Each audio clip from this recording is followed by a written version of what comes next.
Are we living in an era with more revolutionary change than has been the case during the past? The answer is yes. Learning for me is entirely about behaviour change. If you have those problems and you decide the answer to those problems is to think about employee engagement, you're rather missing the point. Organisations are changing. The world is changing, the demographics are changing, who we trade with is changing. We tend to mobilise head office, central teams, go through top-down change that we roll out on the organisation. So why is it we're surprised when there's high resistance and a lack of buy-in to what we're selling? If you look at digital native businesses like Amazon, Airbnb, they don't talk about transformation because they were born digital. Hi, and welcome to the Business Transformation Network's podcast. The BTN is an online media platform and job board focusing on transformational content, which we break down into three main categories: people, process, and technology.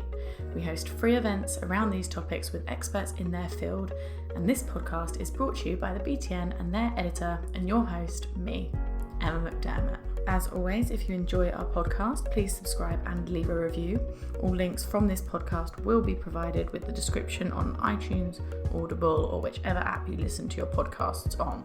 This Business Transformation Network podcast is brought to you in partnership with Sage People. Sage People enable mid-size multinational companies to manage their workforce through its global cloud HR and people system, which transforms how your organisation acquires, engages, manages and develops your employees. So today with us we have Jean-Christophe Gaillard, who will be returning to talk about the role of the CISO and how it works in businesses and organisations today. So let's go ahead and get started. Thank you for your time today, Jean-Christophe. Could you please introduce yourself and what you do to our listeners? Yes, thanks, Emma. Many thanks for inviting me again to talk on your business transformation podcast. I'm JC Gaillard. I'm the founder and managing director of Corix Partners. Been living and working permanently in the UK since 1993. I've been involved with cybersecurity matters since the late 90s. I was the chief security officer at Rabobank International starting in 2000. And I built that practice pretty much all the ground up across a decade, eventually setting up what became Corix Partners around 2011. At Corix Partners, we've been working with CIOs and other C-level execs, around cybersecurity organization strategy and governance challenges, essentially helping them build or rebuild security practices and operating models which create real and lasting value to their business. So today we're going to look at sort of the role of the CISO and sort of what's changing and what the landscape looks like going forward. So to start us off, the role of the Chief Information Security Officer has become a lot more popular in recent history. So what does the role of a modern day CISO entail? Well, you're absolutely right in saying it's become a lot more popular over the past few years. It's definitely been a big topic of discussion across security communities. I mean, I've been presenting on these topics regularly, at least since 2017, 2018 at the very least. But in fact, the role has been evolving organically for over 20 years now. But to me, from my perspective, in many respects, it's still in formation. And let's start by saying as well that it's over simplistic to talk about the CISO as if the role was universal. The role is far from universal. Those roles vary greatly across industry sectors, and they vary greatly depending on the actual security maturity level of each organization. And that's essentially what I've been exploring since 2015 on the Corix Partners blog, with our sister think tank, the Security Transformation Research Foundation, and also since last year with Tech UK. They have taken a very keen interest on the matter. We've released the first report with Tech UK in December, which covers a lot of what we're going to be talking about here in this podcast. And there is more to come throughout 2021. So definitely a big topic, a very popular topic, I think. Amazing. And so how much of this has changed from what it looked like previously? Well, that's a very interesting question. I asked myself the same question a couple of years ago, and we decided to take a quantitative route to answering it, if you want. So at Corix Partners, and together with our sister think tank, the Security Transformation Research Foundation, we ran a piece of research essentially analyzing the semantics content of the last 17 global information security surveys from EY. Just looking at the way the language used in those surveys to talk about cybersecurity has changed over the last 2 decades. And we used EY because EY started doing those reports in 1998. So they were truly giving us that kind of historical perspective over the 2 decades. I mean, the other big 4 firms are doing those reports as well, but they started a bit later and they might not have been as consistent as EY has been in their focus and in their content. So we can see very clearly 2 decades emerging in terms of the language used, and that was in itself fascinating for us. During the first decade of the century, up to roughly 2010, you can see that the language is dominated by considerations of risk and compliance. Okay? So the CISO is effectively a risk manager. Information security is effectively a sort of insurance policy against regulatory troubles. Okay? That matches well with my own experience, because at the time I was the chief security officer for Rabobank International. I left that job in 2009. All those things were absolutely 100% part of my day-to-day. But when you turn into the second decade of the century, from 2010 onwards, we see a shift, and we see a very clear shift in language. The word threat gradually becomes more prominent than the word risk. Incident-related language becomes more prominent gradually than compliance-related language. And it's very much the decade during which many organizations start to realize that security cannot be seen anymore just as a balancing act between compliance requirements, risk appetite, and cost. They start to realize that threats are real, that security has to become a necessary barrier against those real threats, which can dramatically impact your business. And all that, of course, in a context of dramatic technological change. I mean, the emergence of the cloud, the emergence of mobile devices more and more powerful every time, and also all that in the context of a financial crisis of historical proportions. So, you know, the drivers behind the realization for me are rooted in really that non-stop avalanche of cyber attacks we've seen across the last decade, across all industry sectors. And it's also that which has kept the CISOs pretty much in a constant firefighting mode. And that's a problem. You know, going back to your question about what has changed and what needs to change, which is what we're going to be discussing next, I suspect. It's a problem because many CISOs have been stuck in overly technical roles over the past 10 years. You know, overly technical roles in which they have not been able to develop the management and leadership skills which are now required to drive truly transformative initiatives around cybersecurity, because that's the other thing which happened towards the end of the last decade. The other thing which has changed, you know, gradually the penny has dropped in many boardrooms around what I'm calling the when not if paradigm around cybersecurity. In fact, that cyber attacks are a matter of when, not a matter of if. And all of a sudden, when you start saying that this is not about risk anymore, this is not about risk appetite anymore, your risk is about uncertainty. When you say when not if, you enter the realm of certainty. And it does change the dynamics very, very significantly around cybersecurity. The board now very often is prepared to consent very significant investments in that space, but in return demands execution and protection. And that is putting CIOs and CISOs under tremendous pressure. Because getting things done on such a complex, transversal topic, in particular in large organizations, it requires more than just technical skills. Going back to what I was saying before, it requires political awareness, it requires personal gravitas, it requires a knowledge of the business. which you are unlikely to have picked up if you have spent the last 10 years firefighting technical problems like many CISOs. So they often end up, the CISOs, in very difficult, near impossible positions where they are being asked one day to be credible in front of the board, and the next to be credible in front of pen testers, and the day after that to be credible in front of application developers, and all that across the entire diversity and complexity of the enterprise in terms of geographies, in terms of cultures, and all that across the entire technical stack, and with suppliers and with the supply chain increasingly. All this is crazy. Let's be clear, this is mad. Those profiles don't exist. Those people don't exist. Okay? And all this simply breeds frustration, it breeds alienation, it breeds burnout.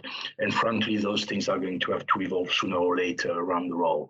And so do you think that the number of CISOs that we have in business today is a result of better understanding of our situation and how much information we're sharing both as people and businesses, or is it something else? No, definitely. This is definitely part of it.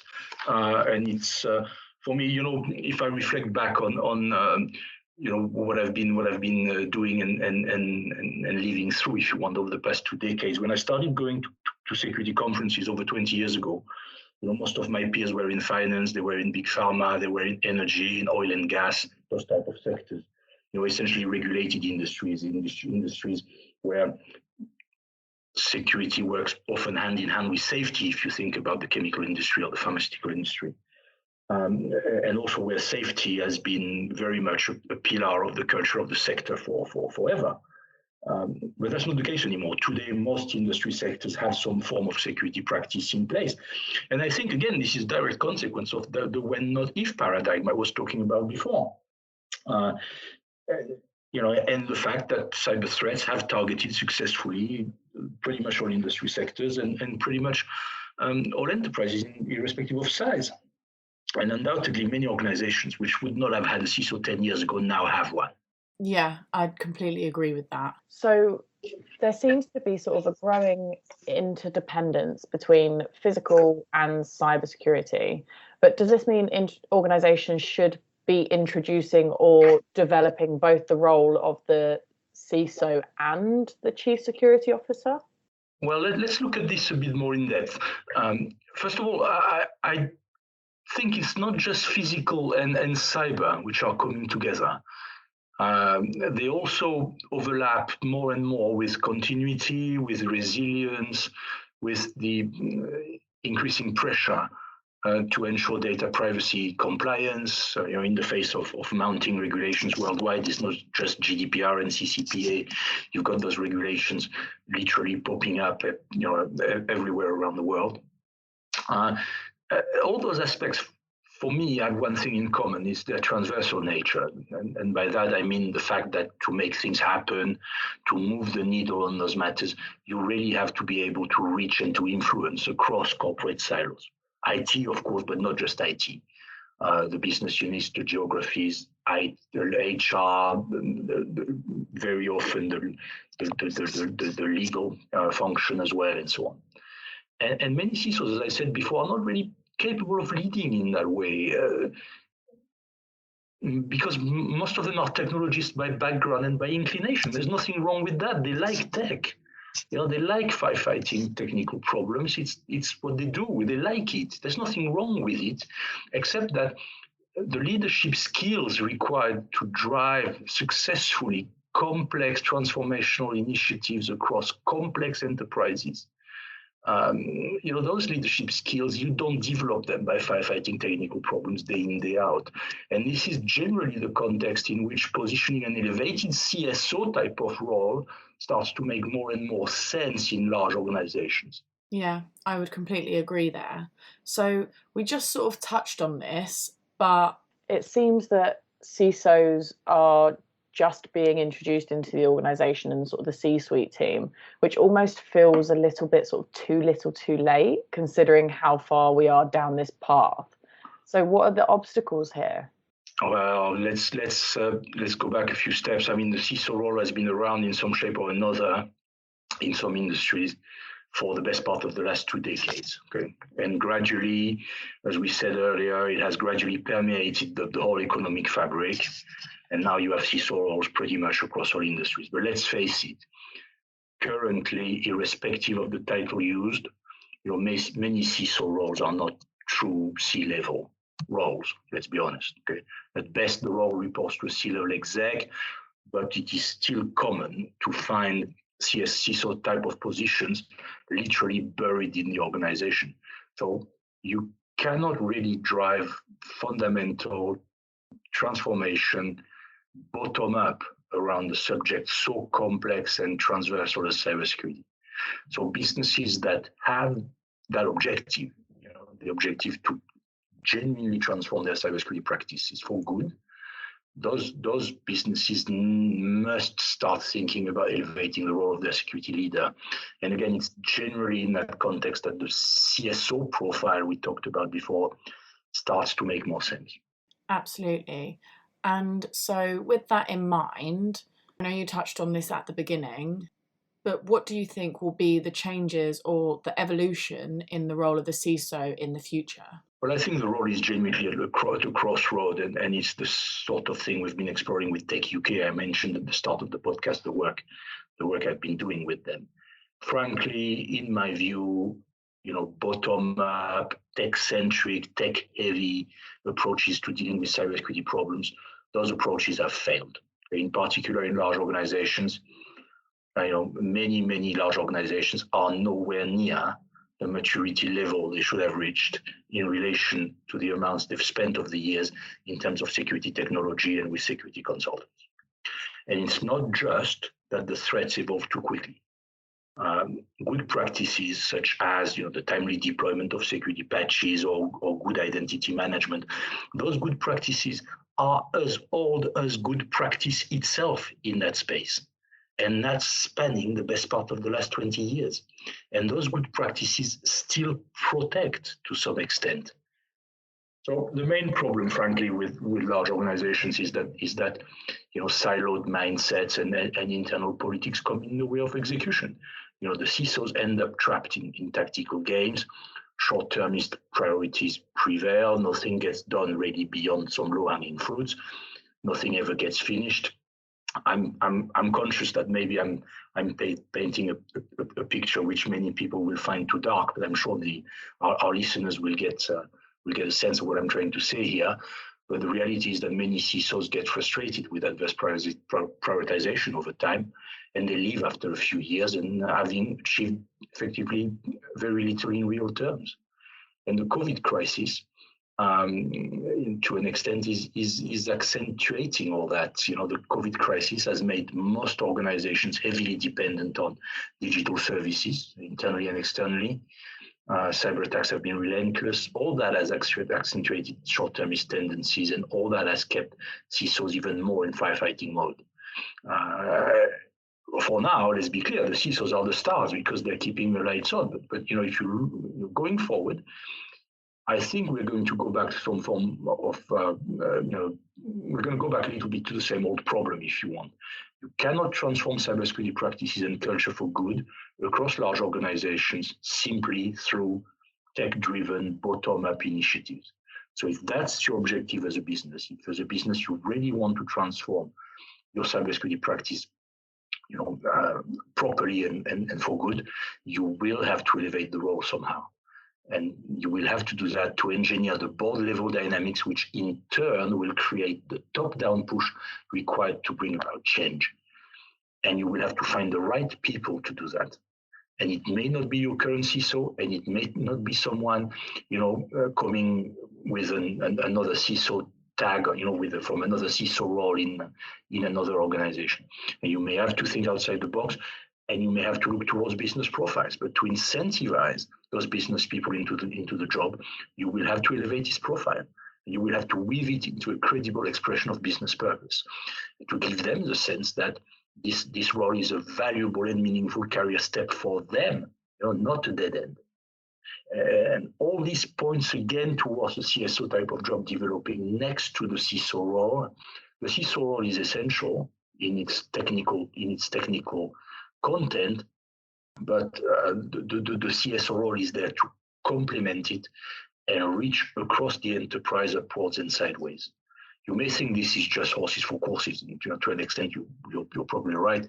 But I think it's essential that senior executives hiring in those positions, it's essential for them to keep that in mind. They must remain acutely aware of what they're trying to achieve around cybersecurity and what their objectives are, in terms of transformation, in terms of strategy, really. And that's absolutely key to avoid putting the wrong people in those roles. I think cybersecurity has become far too critical to play games with it.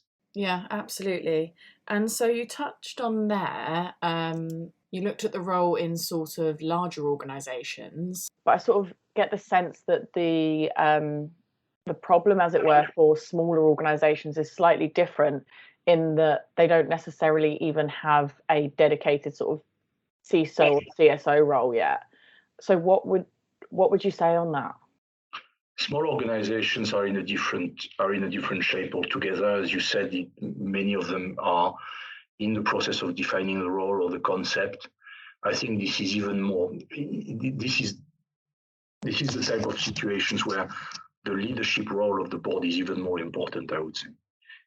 It's for the board to own the problem, to frame the problem in its own terms, and to decide what they want to do around it. And not the main risk in small or medium-sized businesses is probably to oversimplify the problem, to leave it to its technical dimension, or to jump in the arms of the first cybersecurity vendor who comes through the door.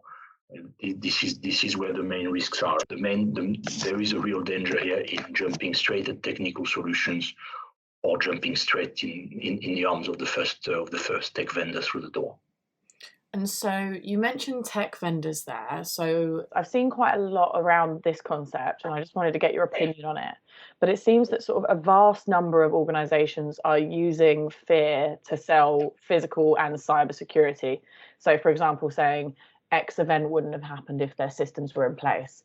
Do you think that this is problematic? Shouldn't it be more about sort of building relationships between the vendor and the organization and not fear? Well, that's an interesting topic again. I think the marketing of cybersecurity vendors is really something we could talk about for a long time. Personally, I don't think using FUD, fear, uncertainty, and doubt, is a problem. And I mean, it's as old as the industry itself. So I think, buyers can see through that for miles, and I really think most of them are immune to it. For me, the problem with vendors' marketing in the cybersecurity space is elsewhere. Many of them have a good product. Many of those products, of those cybersecurity products you see everywhere, many are good products. They do the job, okay? But those products are very often siloed. They have one usage, or mostly one usage around email protection, around identity and access management, and so on. But their marketing people, have the tendency to try to dress this up as the solution to all the problems the CISO may have, or all the security problems the enterprise may have. And that leads to massive amounts of spin, and very often to serious disappointment, in the end for both parties. And for me, it also perpetuates this idea that the cybersecurity challenges are technical in nature.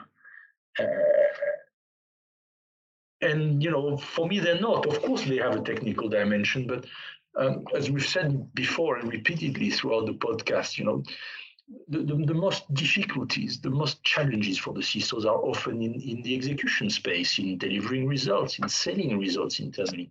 Those are management challenges fundamentally. They're not technical challenges. And I think vendors don't care enough about product underutilization or product under deployment. Once again, what's difficult in large organizations is executions. Many projects never get finished. The CISO leaves halfway through. The guy who comes after, has other views, and so on and so forth. Some projects never take off properly for all sorts of reasons, because something happens in the business, or and somebody changed their mind somewhere, or somebody joins, or somebody leaves, and so on. And I think vendors should be far more careful around customer success. Customer success should be far more prominent in their strategy should be a far more prominent priority.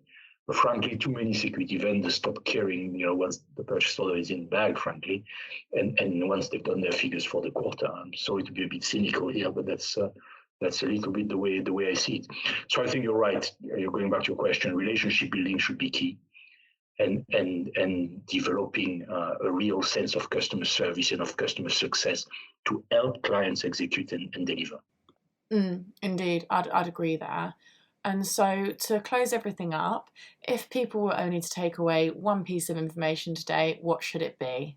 Well, I want to go back to what I was saying earlier about hiring managers and what they need to be careful about.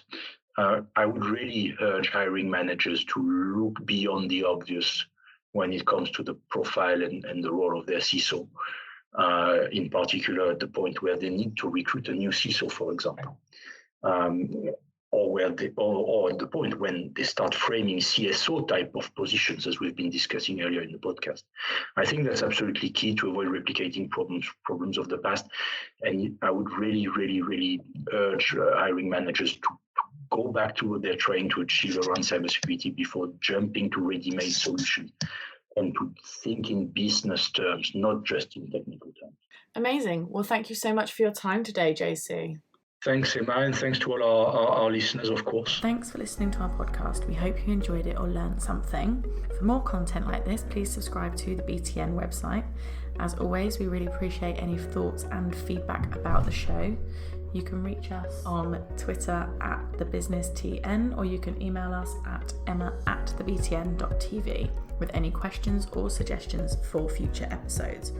We read all emails and will always try to respond as soon as possible. This episode is sponsored by Sage People. Thanks.